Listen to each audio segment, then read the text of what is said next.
Hi guys! Okay lang ba yung ilaw? Flashlight ate. Ang cellphone. Gusto mo yun? Gusto ko kasi vibey, alam mo yun? Ayan, yung ugong na aircon, vibey. Okay, welcome to the second episode. So as you can see, ngayon may video na tayo kasi akala ko ang podcast parang radyo-radyo. Kailangan pala may video-video rin, no? Okay, sige. But before we proceed, do you wanna know something cool today? Class, boys at the back? Yes, okay, perfect. Now, just in case like you wanna do like this kind of look, and you run out of like sweaters, ganyan, you can use your pantalon. Nga lang, gusto ko lang. Diba? Yeah. Ayan. Parang feeling ko pa nakahubad pa rin ako eh. Pero kasi wala akong beanie. Oh, bakit wala? Wait lang. I'll wear this. Tila ba nagsuot lang ng lace front? Diba? Do you wanna learn another cool thing? Aside from this? Just in case you're like me who likes wearing socks, like, on a daily basis, and kapag kunyari naubusan na kayo ng mga medyas, it's okay na, like, magkaiba. Basta make sure na matchy sila. Ayaw, pasabog, aminin. Pero, yan, I think, start na ako, no? Oo. Okay lang bang mag-headphones ako? I mean, hindi naman siya for design. I'll play some sort of frequency lang just para focus tayo, no? Okay lang ba yun? Or is it rude? It's only gonna be rude if you think it's rude. So don't think that way. We're using this not for aesthetic purposes, but to actually, become a better communicator, if you will. Wait lang. Lipat na natin sa Bluetooth. Ang daming ritual, no? Ouch!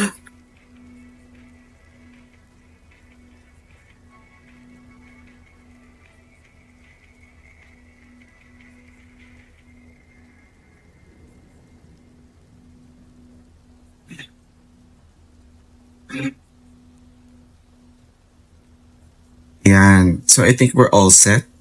Meron pa ba, Juno? Meron pa? Ang dami mong steps? Ganun talaga. Pero naka-headset ako. Kapag ginanito ako kasi, masakit sa ulo kapag naiipit. Like pag tumagal. Kaya ang ginagawa ko, ganito. Ready na po. Okay, so to formally start today's episode. Well, I'm still on the learning phase. Thus, I don't have like a topic to talk about today. So, what we're gonna do, well, this is not cheating. I mean, we're learning here, okay? We're gonna go to YouTube and look for podcasts. And naisip ko is to like get a question from there and we discuss it here. Diba? Parang podcast Philippines. Sino ba mga podcaster sa Pinas? Sure ako parang Juno naman ako dito. Ito yun eh. Ito ako eh. Juno starter pa. Headset, specs, at saka beanie. Sabog, meron si Catriona. Okay, actually, huwag natin panoorin kasi para panoorin ko siya later. Kukunin ko lang yung idea sa title. Oh, interesting. It's about building confidence. If you're gonna ask me how to build confidence, to tell you honestly, it's like the idea of it is kind of easy, but the application is kind of how it's gonna be taken differently sa atin. Kasi I believe that confidence is a very personal thing.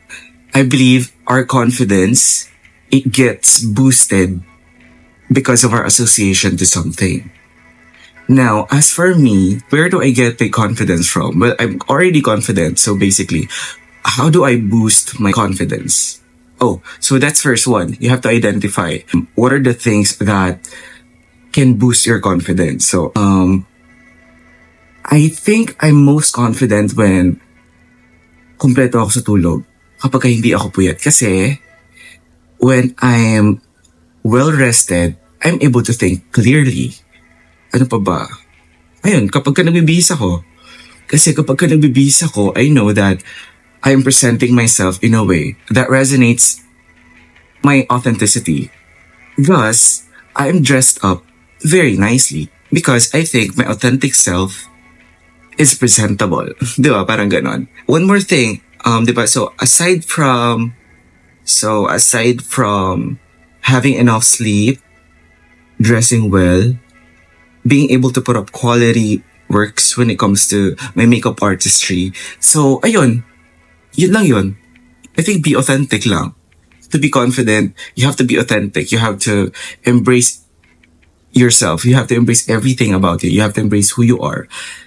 Because even your flaws, it could literally like mean something. You may not understand it now, pero trust me, may rason yan. Like ako, alam nyo, I'm very insecure with my skin sa face kasi I have seringoma under my eyes. And you know what's cool? So I've been doing some reflecting recently and analyze things about the bad things about me, my flaws physically with like how I am with my body and like with my skin. And you know what? Recently, I realized siguro kung hindi ako nagka-seringoma, hindi ako makeup artist ngayon. And when my mom took me to a doctor, we learned that this actually is not gonna go away at all. You can cauterize it for a while, it's gonna flatten, pero eventually it's gonna come back. Seringoma naman is not like, parang fungi, so hindi siya nakakawa or what. Onti lang yung may ganito. So like when I realized that I have it, bata ako, parang, bakit ako pa? Bayan? Bayan eh. Parang ganun. So ako, bilang I'm naturally maarte talaga. Bata pa lang talaga maarte na ako. Ayoko, may ganito. So ako, parang eager ako na parang, paano ba to? Hindi pala siya mawawala. Diyos ko po, parang ganun. So parang, paano na to? Eh di naghanap ako ng paraan paano makover. So ang ginawa ko, kahit may grado naman to, pero I always feel secure kapag nakasalamin ako, eyes or specs. So that is the reason why you always see me wearing shades. And you know what? Growing up is actually hard kasi it's something that is not seen on most people. So kapag may ganito ka, parang feeling mo parang iba ka. Naiintindihan ko talaga yung mga tao na parang they feel like an outcast. Naku po, kung nakita nyo lang kung paano ako nagpanik, sobrang OA. Parang sabi ko, hindi maaari. Hindi ko deserve. Parang ganun. Parang bata pa lang din ako. Parang meron na ako awareness na parang, no, I cannot let this take over my life. I make ways to cope. Like, do my part. Kailangan ko gumawa ng paraan kasi this is only gonna limit me from achieving my dreams. Parang ganun. So for me, yung mga successful na tao, visualization ko for a successful person is malinis. Magkakaiba tayo ng pero sa akin, yun yung visualization ko. So, someone who looks maintained. So ako, parang gusto ko makinis ako. Naisip ko, paano to? Eh, ambisyoso ako ng bata ako. Kasi, alam ko naman na talented ako. Kapal na mukha, parang, oh my gosh, sige, sasabihin ko na lang para, na din, dahil kung ambisyoso ako ngayon, ay mas lalo dati. Oo. At least ngayon self-aware na ako and alam ko na kung saan ako magaling. Pero dati kasi, feeling ko gusto ko mag-artista. Bakit? Di ba? So ako sabi ko wala namang artista na hindi makinis. Paano yun? And with that said, nag-aral ako ng makeup. And with the help of YouTube and Michelle Fan, eventually, I learned makeup. Since in-embrace ko yung seringoma ko, which at first I thought was a flaw, eventually naging way siya for me to learn about makeup. And with that, may career ako as a makeup artist, diba? Yung idea ko nga na like, when you learn something that is helpful to you, your next step always should be to share it to people so that it could help them too. And I think with what I do, my career as a makeup artist, I'm able to do that. I'm able to help people feel somehow more powerful or more empowered by makeup. And also, the thing with me kasi, ewan ko, nature ko na lang rin siguro to, especially sa mga girls. I mean, yung mga clients ko can attest, this comes out naturally talaga. Parang, I affirm them and I tell them they're beautiful, ganyan. And I really mean it. Because I know, deep inside us, we're all beautiful. We just have to find a way to amplify it. And again, with me nga, able to use makeup for that. I'm happy that I'm able to use this tool to, empower women and men too, actually. So yun, nasa na ba tayo? Ba tayo napunta doon? So yun nga, I'm really passionate about this because eventually you'll understand. Embrace your authenticity. Embrace your unique. Embrace what's odd about you. Yun lang. I mean, na-realize ko lang, diba? Parang, look where it got me. Parang, I'm able to talk like confidently now. There's really something very powerful that comes with being authentic. Try for once, embrace it. Promise. It's a magical thing. Like with me, something that used to be an insecurity now gives me power to be confident, diba? I treated it as an insecurity for some time, but once I embraced it, it was magical. It brought me to learning makeup. By that, what I've mentioned earlier, being able to put up quality work is one of the things that boosts my confidence. So, trust me, if you embrace it,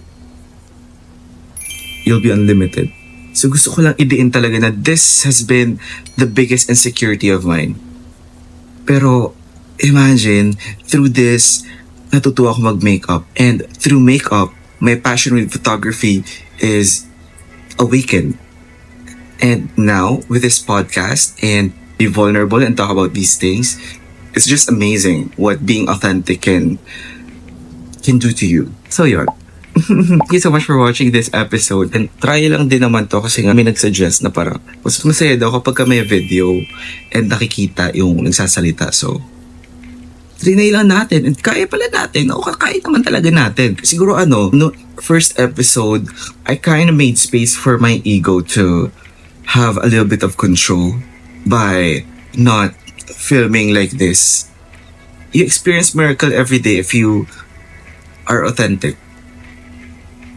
Starting this podcast, I have no plans of like doing it this way. Parang may video kasi insecure ako sa skin.